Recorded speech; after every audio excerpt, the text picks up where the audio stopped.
And you wrote the book, Rational Optimist, obviously, that has become a global bestseller. I've read it, and the main takeaway from it was just, hey, like, you can actually benefit from being positive on the future of the world. So it's interesting to hear, maybe not pessimism from you, but a lower degree of optimism when it comes to some of the political stuff. Maybe talk a little bit about like that framework applied to today's society. We live in the safest, most prosperous time in human history, except for if you read headlines, and then it might not feel that way. Yeah. So kind of how do you, after writing the book, think about, kind of current events today and where the world really is?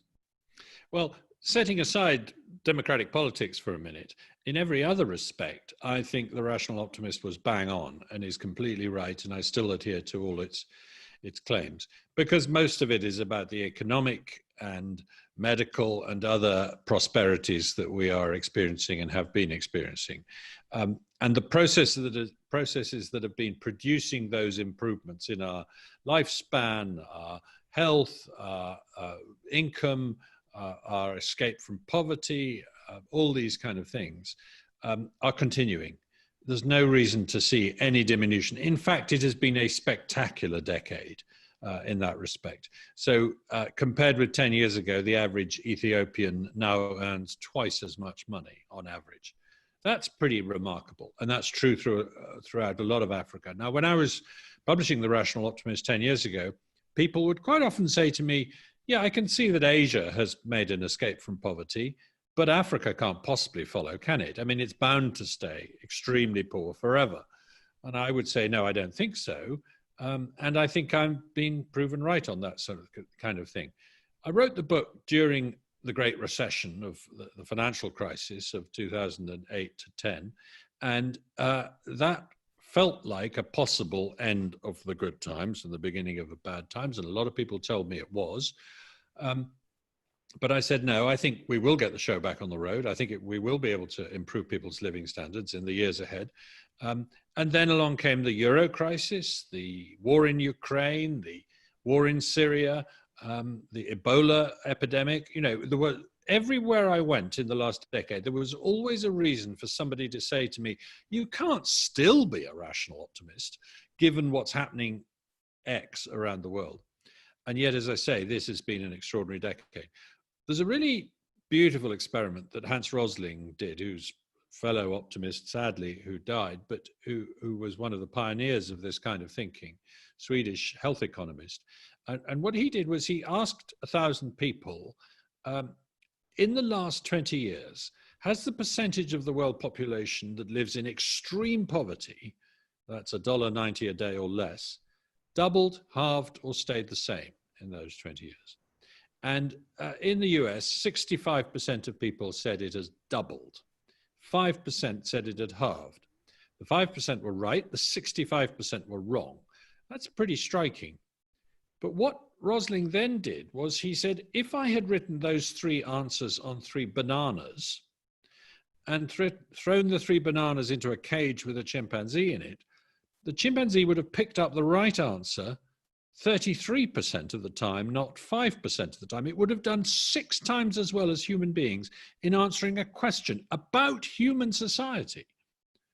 So what's the problem here? The problem is not that we don't know what's going on in the world. It's that we know things that are not true. We're absolutely convinced of things that actually are not true.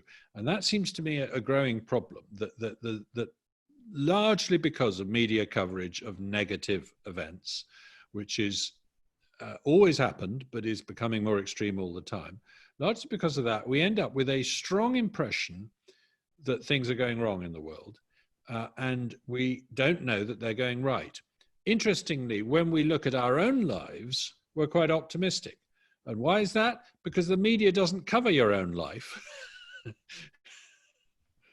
And it feels like that media coverage, how much of it is kind of the fake news, disinformation, what I'll call kind of complicit type of coverage versus maybe they're actually just sharing individual stories, and those individual stories give the reader, listener or watcher, the feeling that, oh, this must be everyone else's story, right? There's kind of, a divergence there, in my opinion, of like, some of it is very intentional, that leads to what this thought process you're talking about. And then some of it feels like they're just telling the story of the person that's in extreme poverty. And because that's the only story they tell, and they don't balance it with the story of the person who got out of extreme poverty, we then think, oh, everyone, may be that way. Does that make sense?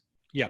No, I think it's largely a matter of omission, not commission. In other words, I don't think that journalists are going out there saying, I want to tell fibs to the world about how bad things are. What they are doing is responding to reader interest in negative stories. And you can do the experiments. I mean, experiments have been done to say, choose an article to read out, because this is an experiment on comprehension and pronunciation. Actually, it isn't. It's an experiment to see which articles you choose, and people choose the negative articles. So, I'm afraid bad news does sell.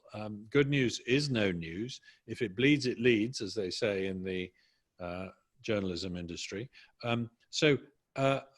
It's largely a matter of the fact that, just think about it. A war-torn country that is in the news for year after year after year, Angola, say, or Mozambique in my youth.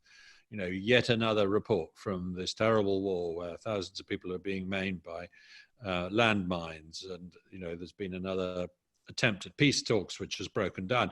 These kind of things came out of African countries all my life, sort of thing.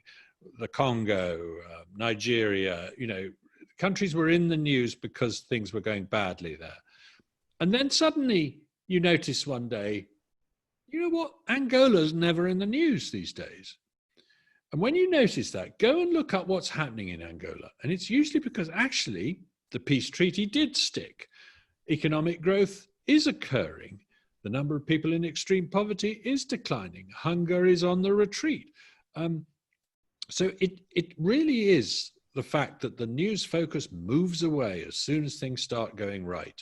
And that seems a pity. Every now and then you get a color piece saying, actually life's looking up for the average Angolan. Now, I'm pulling that one off the shelf. I don't know if there's peace and light in Angola at the moment, but I suspect it's a heck of a lot better than it was 20 years ago. Just the statistics bear this out, by the way. Steven Pinker, has chronicled the decline of violence and warfare, and he points out that I think we've now got either 10 or 11 wars going on in the world, right? It sounds like a lot. It's the lowest number we've ever had in recorded history. And none of those are happening in the Western Hemisphere. There's not one going on in Latin America, which there was until a few years ago. So that's never happened before. We've never had a whole hemisphere with no war in it.